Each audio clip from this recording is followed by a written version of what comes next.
Yeah. Like I was getting my teeth kicked in, knocking on doors, making phone calls, getting hung up on. I was like, this is the most frustrating thing ever.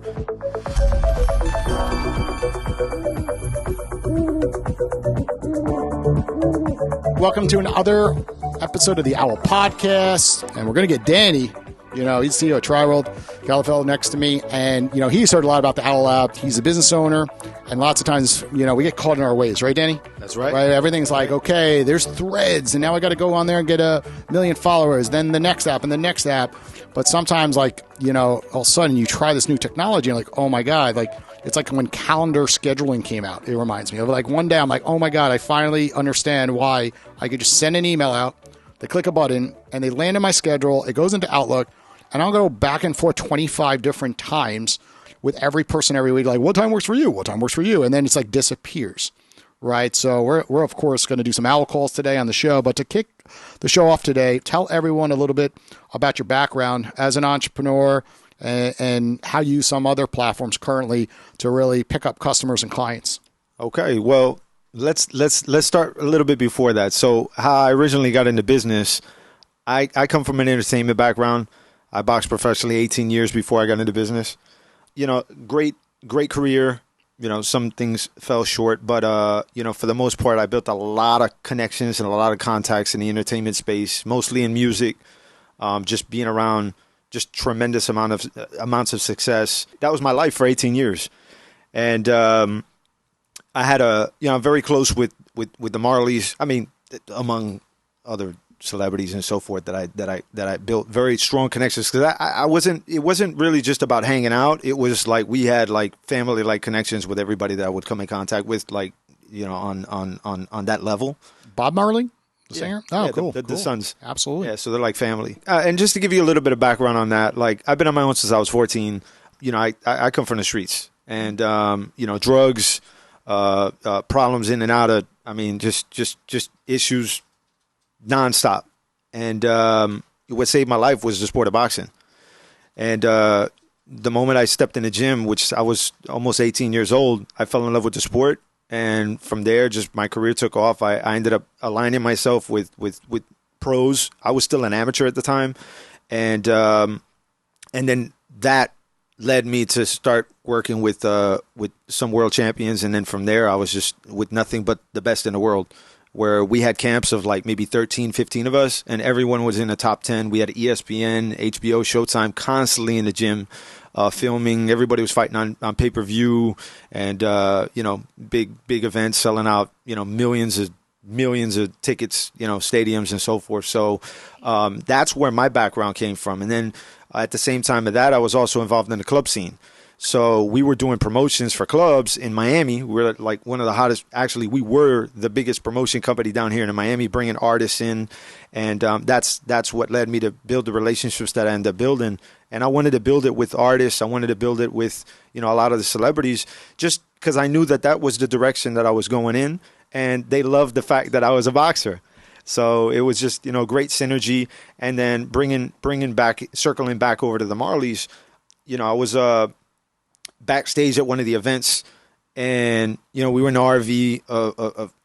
Mr. Cheeks, the rapper, he's like a big brother of mine, and you know, we're there in the RV and everything, and we have a photographer comes in, and, you know, he's taking pictures. He's like, "Oh man, I think I saw one of your fights, and, you know, you're a boxer, right?" And I was like, "Yeah." So he gave me his card, and then one thing led to another. He had a media company, and he wanted to open up a record label side deal, and that was actually my first business. And what year was that? 2010. So like and before that, like, I had no idea what I was going to do, because I was in the studio with Steven one night, and it was just me and him. He was recording I think it was Revelations part 1, and, you know, we're there, and for the first time I didn't know how to respond to a question that was asked of me, and he asked me, he was like, "So what are your plans after the sport?" And I was like, I don't know. I was 24 or 25 at the time. Which is normal. Yeah. Right? That's like most people in college. Like, what do you really want to do after college? And like, well, they're just taking a business degree, but they have no idea. They're like something in finance, something in accounting, something in the marketing world, right? And then you find your way, right? Because you think you know, and then you find out it's not what it's all about, what they read about on the internet, you know, until you're actually doing that career.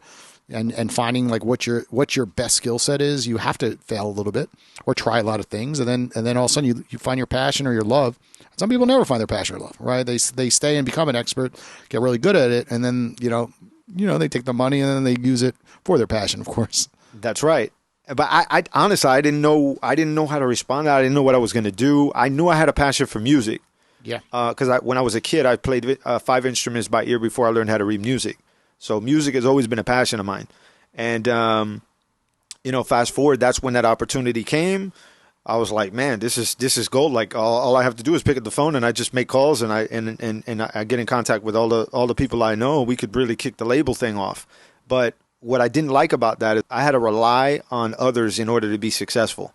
And that's where things started really, I started getting like a reality check. We put a lot of money and a lot of time into the label and nothing was coming from it, no matter who. I mean, and I had relationships with, we're talking about the biggest in the business. Yeah, the A-listers, yeah. Yeah. And even the companies. Yeah. Like I had a friend of mine out of Interscope. He's Dame Dash's brother, who Dame Dash discovered Jay-Z and Kanye, and his brother Bobby. He was with Interscope at the time. He was like they used to call me Champ. So he was like, Champ. He's like, anything you need, I'm behind you. Just get him to a certain point, we'll jump behind you, full blast. And I was like, all right. So, but again, nothing really came fruitful from that. And that's when I decided to make that shift into corporate business. My father was involved in mergers, acquisitions. He's done huge deals. We're talking like between $600 to $800 million deals, like big stuff. And my uncle was VP of ExxonMobil. My other I heard of them. Are they big? My grandfather had medical centers, and so I come from that background. So then, where did it go wrong for you? While you're in these areas where like you have this family, but then you're that's supporting you, or maybe it came later. That's the thing. I didn't have the family. So my parents split when I was 5. Gotcha. And my father was traveling a lot for business. Like she was working, struggling to pay bills, and that's where. What's a kid to do? I'm going to be honest. I'm making light of it. I'm lucky to be alive. I died at one point in my life for about 45 seconds. They had to bring me back. I was in a coma for 2 days. Wow. I was 15 years old. I went through it. Like I just had a conversation with my father the other day. He was like, most people like that lived what you lived, they wouldn't be around right now. They'd either been in jail for the rest of their life or in the grave. So like I'm thankful to be where I'm at and continuously growing.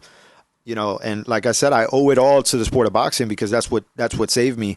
And then later on now, like I'm realizing like all the contacts and all the momentum that I built from there, even the drive has helped me tremendously in business.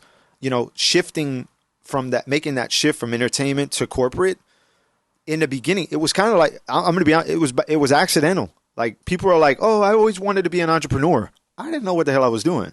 Yeah. Like I was getting my teeth kicked in, knocking on doors, making phone calls, getting hung up on. I was like, this is the most frustrating thing ever because I don't know how I'm going to take this business off because I don't know how to get in contact with people like I was able to get in contact before where I could just pick up the phone and just call somebody. It's exciting when you're like, oh, come down to the club. We have a good party going. They're like, yeah, man, I want to come by.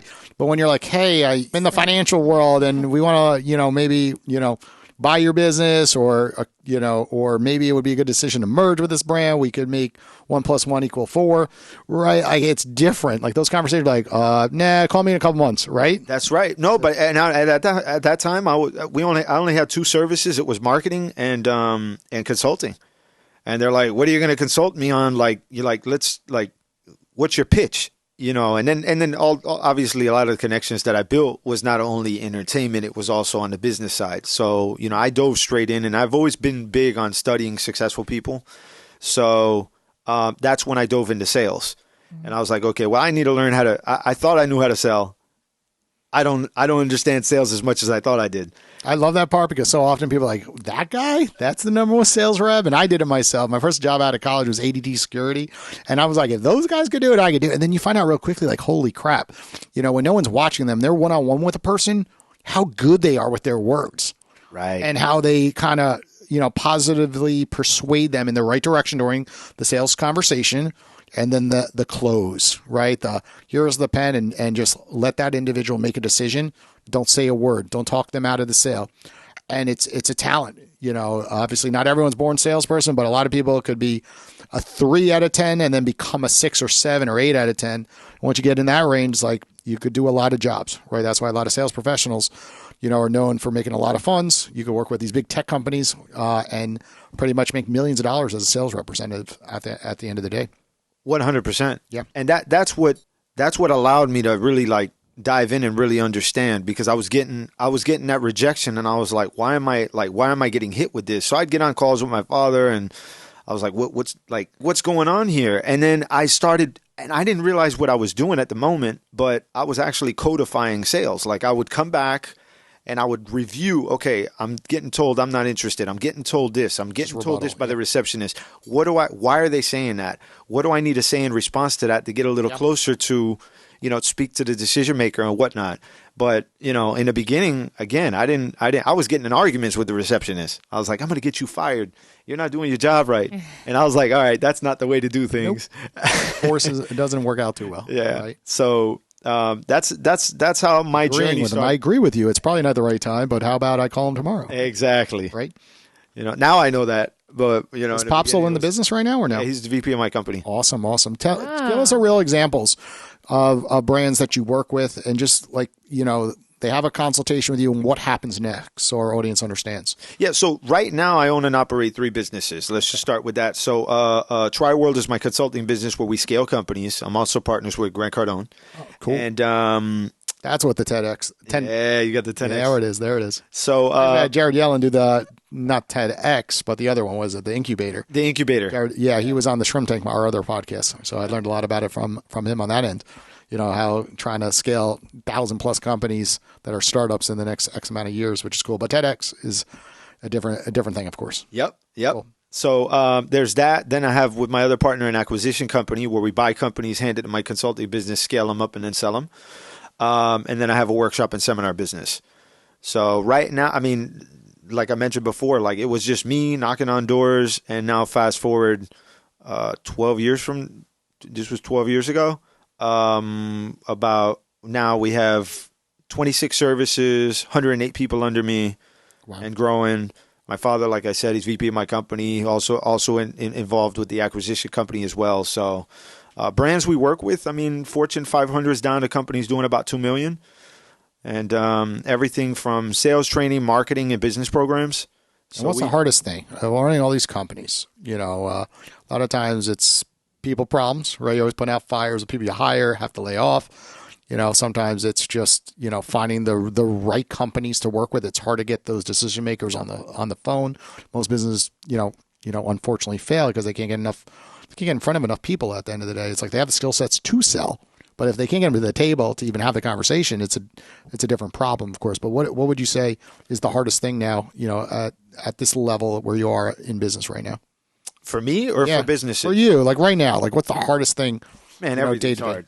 Everything's hard because if you're not, and the reason I say that is because if you're not growing, okay, then that's when things start becoming normal and average and easy, you could say. But if you're growing, things are always going to be hard. That's where that boxing, played and still plays a significant role in what it is that I'm doing today. I've always pushed myself to higher and higher levels. So like whenever I was in camp with, you name a fighter, I was always like, all right, how do I outwork this person? How do I train harder? How do I train longer? And I just converted that over to business. So it's like now I'm constantly trying to push myself more and more and more. Like I'm looking at the greats and I'm like, all right, how do I get there? And how do I get there faster? So that's true. You look at all these apps like Clubhouse, right? Everyone jumped in. You've done a phenomenal job on Clubhouse. You have a lot of engagement in the rooms when you're speaking, of course. And then, it's hard today because a lot of entrepreneurs go everywhere, and you consult them on this. It's like now they're jumping to Threads, right? And a year ago it was Clubhouse. Now they're not even using Clubhouse. Then now they're going to, I'm going to try LinkedIn. I saw a guru on the 25-hour podcast last week, and it sounds like maybe I should just stick to LinkedIn because there's higher earners on LinkedIn, right? Yeah. And there's decision makers on LinkedIn. But it's kind of like scary because all this AI is coming out. And I was like, try email marketing, try Facebook ads, try LinkedIn ads, right? So when you consult a lot of these businesses, you sometimes you got to be like, hey, focus on a couple, right? Well, we can't always focus on them all. We tell them to, focus on what works. I love that. Try them all. And, a lot of people ask Grant, they're like, what's your favorite social media platform? He's like, all of them. The one that works. I like that. So every business is different because sometimes exactly. like the one who sells these teddy bears right now, like right here, it's like they Facebook ads, right? This works because there's enough margin that this thing costs like $3 and then they could sell it for 20, on their website or on Amazon and make enough profit. But sometimes other services don't work so well on Facebook. Well, there's also, you have to know your audience. Yes. And that's another big thing. A lot of people, they're trying to do that shotgun approach, but they don't know their audience. And you asked what was the hardest thing. I can tell you what I see every day with businesses is that's one. Another one is employee engagement. I would say employees. Yeah. Okay. Most employees are not, that's the number one issue with companies in disengagement of employees. Structure, productivity, all of the areas that we pretty much help with. A lot of stagnance. A lot of companies we come in, they've been around for 10, 15 years, and they can't figure out why they've not grown in that amount of time frame. Because that's the number one question I ask. Okay, you've been around 15 years. What's your growth been the last 3? Oh, we've been coasting. That's a problem. Yeah, and let's try new things. Like last week, I'm like, let's do a 25-hour podcast and let's do Owwll Week where we do just stuff every single day, and we have contests, and everyone's gonna be like, "What are you doing?" And you just don't know until you give it a try. And then when you try it, everyone's like, they're on to something. Cool. Well, I think it's time to call some people on Owwll. So one of the coolest parts about the Owwll podcast show is literally Danielle's able to look who's live on the platform and give them a ring and bring them into a show. Where a lot of other podcasts, let's be honest, we're talking about change. It's the old boring interview, right? It's like the same story all the time. And like a lot of podcasts are having difficulty, right? Where when you say change, what do you mean? A lot of podcasts today are interview shows. Yeah. And there's more and more being created than ever before because you could easily buy a $20 microphone on Amazon and do it over Zoom. And it's free. And then you could hit the record button. Then you could stream it to these services for free. And all of a sudden, like there's so much saturation. So you have to really differentiate yourself. Like, why is your show going to be different than others? Right. So in our case, like we did a 25-hour podcast and then we found a sponsor like Celsius and it really elevated us. And then we found LinkedIn creators to join forces with us on their LinkedIn live feeds. So all of a sudden there's hundreds of people technically involved, throughout the show. And on this show, it's like we're able to call different experts out of the blue. And all of a sudden, like they're like, that was so awesome. I got to ask Danny a question live on the air, like back in the Z100 days, right? You're in the music business, right? How cool is it when someone got to call Z100 and be like, you're live on Z100 right now? And all the pranking stuff that would happen. That's right. I love that in the morning. My morning commute is like listening to someone get pranked, and all that jazz. But we got to change because people's attention spans are so short today. Change is always, just engagement overall. It's just when you look at the saturation of, Instagram right now, because people are even moving to threads. When you look at, Clubhouse, then people jumped over to Twitter Spaces or LinkedIn Audio and other apps that came out after Clubhouse. When you look at, just podcasts. How many people started a podcast during COVID-19? It was out of control, right? There should be a requirement to start a podcast, right? But all of a sudden it's like, by allowing the whole world to have a podcast and throw it for free on all these apps, it just becomes like too much content at the end of the day. Well, that's what I was going to get at is that there's always going to be saturation in anything as far as you having to be different. Absolutely. And that's what, I remember back in, when I mentioned as far as being in the music industry, like I used to scout talent on YouTube. Yeah. Now it's so saturated. It's But yeah, it is true. And at the end of the day, it's also patience and just to know to keep going. Sometimes I see often people's mistake where they try for like a month and they give up. Right. But when you look at the best, they just keep going and going and then they make small change after small change. And then all of a sudden it's like you get that old line, oh, they're lucky because. Right. Well, it's also you're lucky because you were a boxer and you knew people. You're lucky because you knew a lot of people in the entertainment business. Ron, it's also are you consistency. Here? I am here. Great. You're live on the Owwll podcast right now with excellent Danny. Oh, wow. Danny Calafell, and he is he's a business expert. He owns 3 businesses. And basically, can you give us a little rundown on what you do? We're going to have him ask you a question or two. Very good. Well, happy to be here, and thank you so much for having me. And Danny, shout out to you as well as Danielle. I'm Ron Brooks. I am the president and CEO of River City Capital here in Memphis, Tennessee. We are what's referred to as a CDFI, or a community development financial institution. So we essentially provide loan funding and business support services for small business owners that are underserved by traditional lenders. And we've existed since 2010. And I have the distinct honor of leading our team of 9 individuals in that mission every day. So, and that's actually what I'm doing right now, working on part of that with one of our bank partners on some funding for a much needed and deserved business. So, very excited with what I do, and hope that kind of helps give you a frame of who I am and what I do. Cool. That's awesome. What's going on, Ron? Yeah. Hey, Dad, how you doing? I'm great, man. I'm great. So, yeah. So, like, what's some struggles you feel like you're dealing with in your industry, and the advantages that you feel that you bring also that you bring to the table? Yeah. No, that's a great question.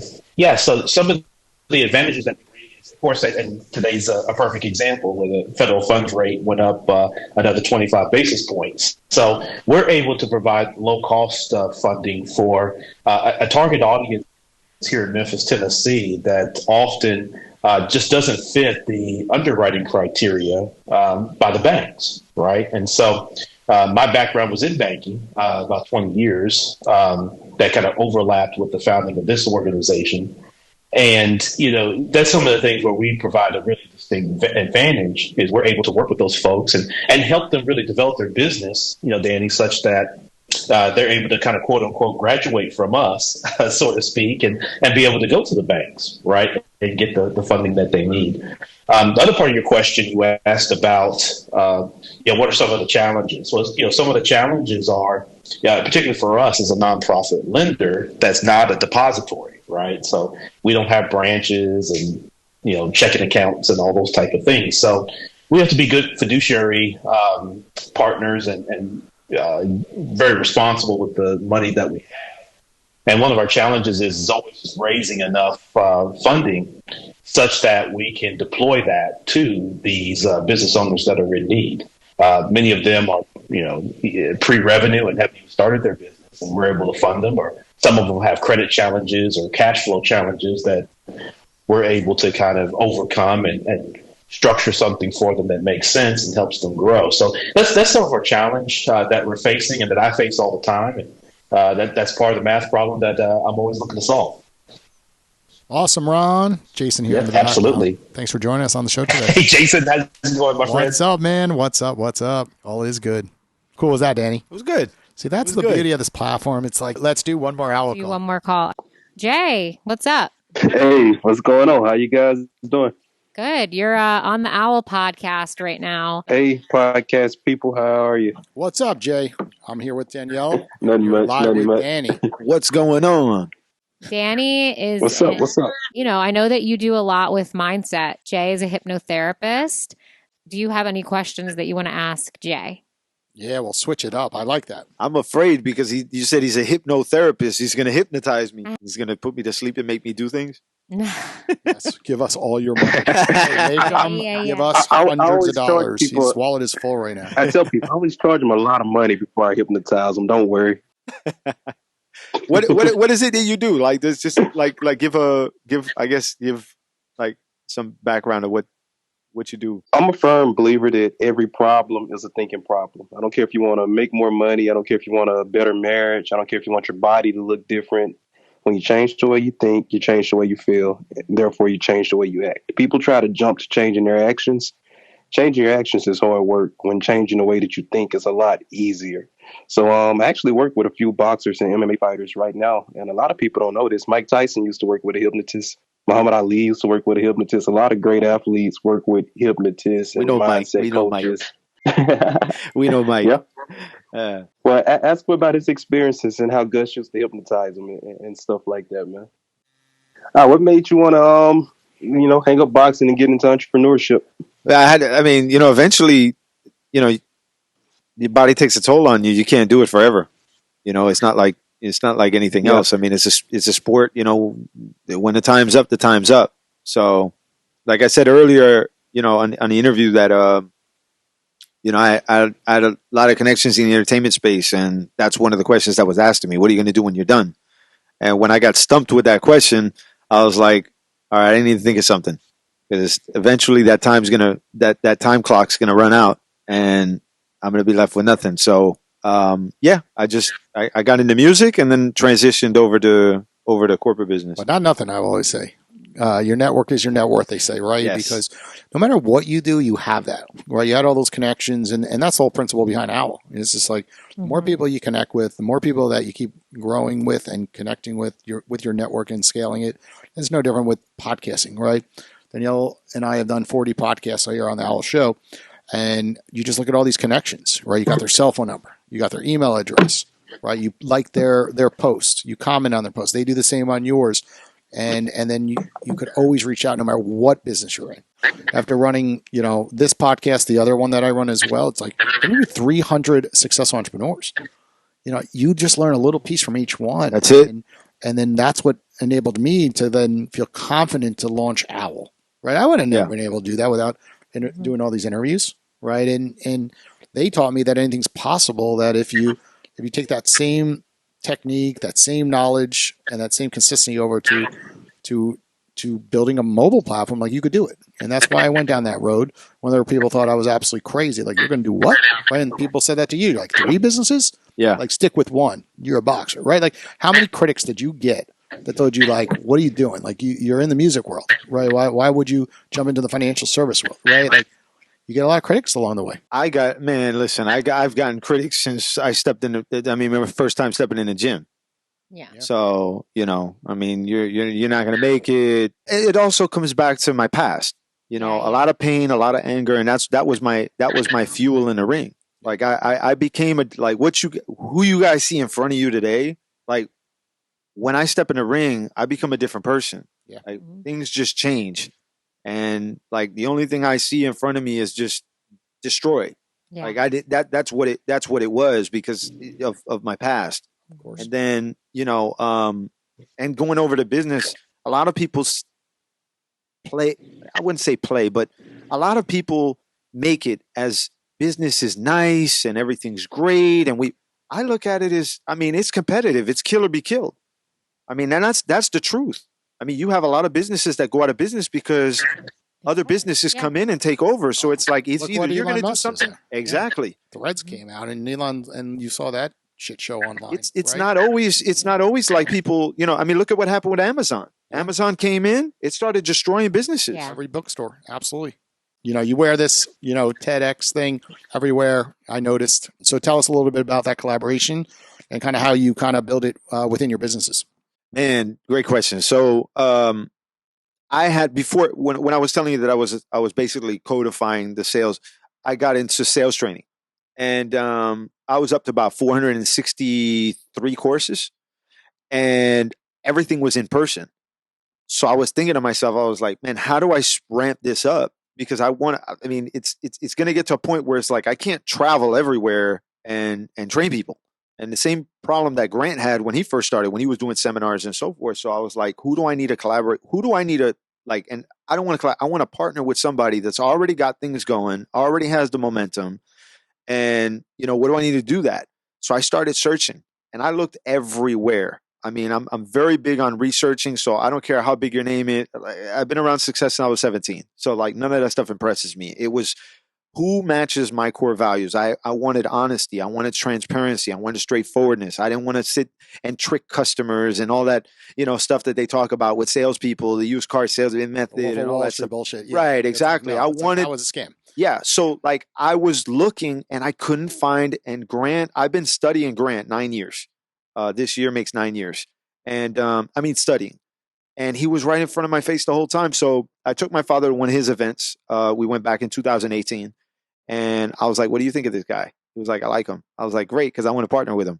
And he was like, go for it. So once I got his blessing, one thing led to another, and added that onto the arsenal that we have. We're up to 4,021 courses now. And that's live and online training. That's absolutely awesome. So when you look at the 10X concept, so Grant wrote a book, 10X Rule. The 10X concept is understanding that it's going to take 10 times the amount of effort of whatever you think is going to be enough to achieve what it is that you want to hit. And it's not only financial. Okay, this comes for relationships. This comes towards your health. This comes financially, of course, spiritually, mentally, like all the areas of your life. Because most people, we all hear these stories of all these people that have a tremendous amount of money, but they're still unhappy. And it's because they got that part of their life taken care of, but they're lacking in other areas, their health, relationships. They're very successful, but they're lonely. They're very successful, but their health is falling. So, what 10X represents is the ability to have everything, but understand it's going to take 10 times the amount of effort to achieve what it is that you want to hit. And if you build a mobile app, it's going to be 30X that effort. That's why everyone's like, be careful with mobile platforms. And I've learned the hard way that, it was so much more than I ever realized. And I'm in the heart of it right now. Just keep trying new things to get this platform to the next level. But, well, if you look at, and just to spin off on that, like Grant was on Undercover Billionaire, season 2. And, they gave him, I don't know if anybody's familiar with the way the show works, but basically they give you $100, drop your name. We drop you off in the middle of nowhere, in a place that you've never been. Your goal is to hit in 90 days. You got to build $1 million business, and they give you a car, tank full of gas, $100, cell phone, no contacts. If you're discovered, got to start all over and go out and do it. So, he had to find a place to sleep. He was away from his family. And the point is they gave him $1 million target. He was like, no, I have a $10 million target. He ended the show with a $5.5 million business, excluding the real estate. That's awesome. So the point is that he overshot to be slightly ahead of what his original goal was. And that's the concept of 10X. So we're doing here on the Owwll platform, right? When people say we're going to impact 1 billion people, like they're like, what, 1 billion? I was like, yeah, it's not rocket science. Like people need to connect. All this new technology coming out, and we're making that easier for people at the end of the day. Yeah. So what do you do a lot with Grant currently, or is it kind of more like on, the side where like you kind of been implemented into his systems and now he's a busy guy, right? So do you consistently like do things on a weekly basis, monthly basis with him, would you say, or kind of like you have the foundation? We offer sales training. Gotcha. The business program side of things, on the marketing side. There's programs that we implement for companies with that concept. And then I have my teams that handle marketing for companies that don't have teams in place. But that's pretty much where the partnership comes from. It's an extension. I added that into the arsenal that I had to expand a lot more. It's important because often businesses just say, no, I got to do it myself, and they end up doing that too much, and then they can't scale. And you learn that. You're like, I hit a wall where I'm doing well. All my employees are doing well, but like, how do we get to that next level? Well, it's also aligning yourself with greatness. Like, Absolutely. and again, I've always wanted that. So I just put that into business, and I put that concept into practice where I was like, okay, I don't want to deal with just average businesses. If I'm going to partner with somebody, like, you got to be doing big things. So Grant, for example, I have another company that I have a partnership with. They did $3.5 billion last year. These are, and it makes me level up. You mentioned fuel. That's my fuel. It's like, if I'm aligned with a company like that, if I'm aligned with somebody like Grant, if I'm aligned with people that are doing massive things, then it requires me to have to step my. He's very, very hard on me. Our conversations are short. He's very hard on me, and I appreciate that.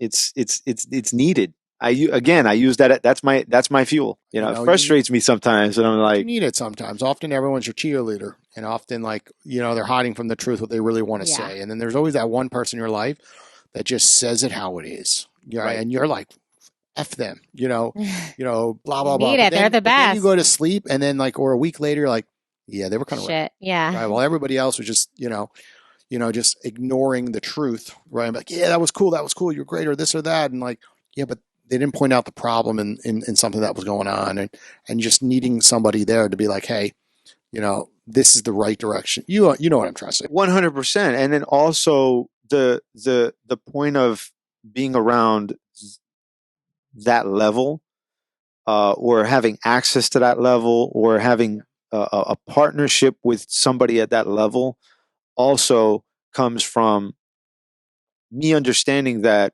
when they tell me something, I trust that it's the right thing to do, even though I don't feel that it's the right thing, even though I don't understand what it is that I'm doing at that moment. I trust that it's the right thing because they're where they are. And that's why I always tell people, I'm like, watch where you get your advice from. Because a lot of times we get advice from people that care about us and that love us. And we trust them because they love us and care about us. Yeah. But where is that advice really coming? Look, I haven't built $1 billion company. I haven't built a $100 million business.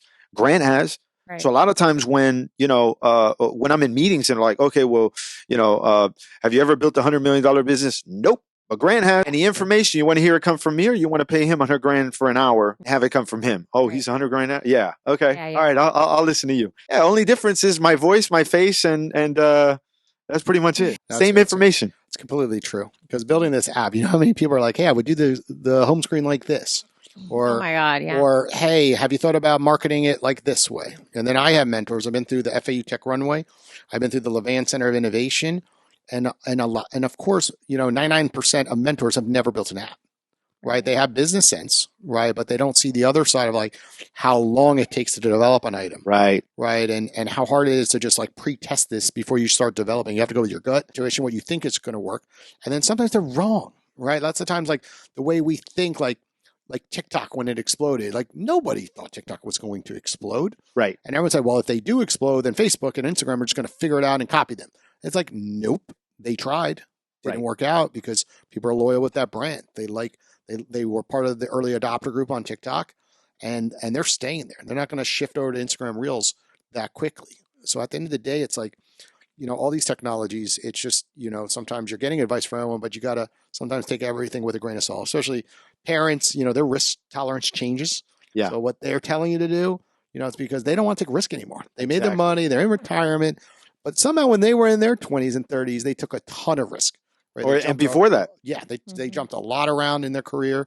Now they're like, I wouldn't do that if I was you. But it's like, yeah, but that wasn't you when you made your money, when you took those chances. Think about kids. Absolutely. It's always, always have to tell them, no, don't touch this, don't do that. I mean, we're natural explorers. Absolutely. I mean, so, and then on the other side of it, just, when you were saying, as far as like a lot of these people saying to do certain things and so forth. I mean, I stick to what I know. Like that's what I have teams for. That's why I have teams in place. A lot of times people are like, oh, what do you think of this? I'm not going to give my advice on that because I don't know anything about it. I know business, I know sales, and I know the strategy as far as marketing. Anything outside of that, you want to have me run ads? Yep. I don't know anything like that. You want me to build a website? I'll figure it out eventually, but you're not going to pay somebody to figure it out eventually. You want it done now. I'll put my team on it and let's roll.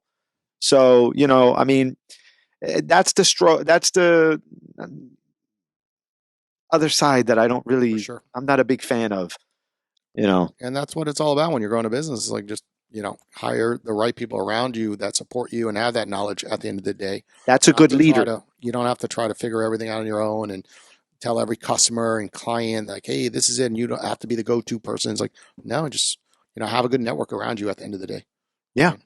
Well, Danny, thank you for coming on the Owwll podcast with me and Danielle over here. Thank you for having me. I know our audience, took a lot away from today's episode. For everyone listening, of course, they're going to be able to contact you through Owwll, but what is your website? What is some of your social handles if they want to follow you? Man, just, I mean, I always like saying this because it took me a tremendous amount of time to be able to be reputable on there. Just Google me.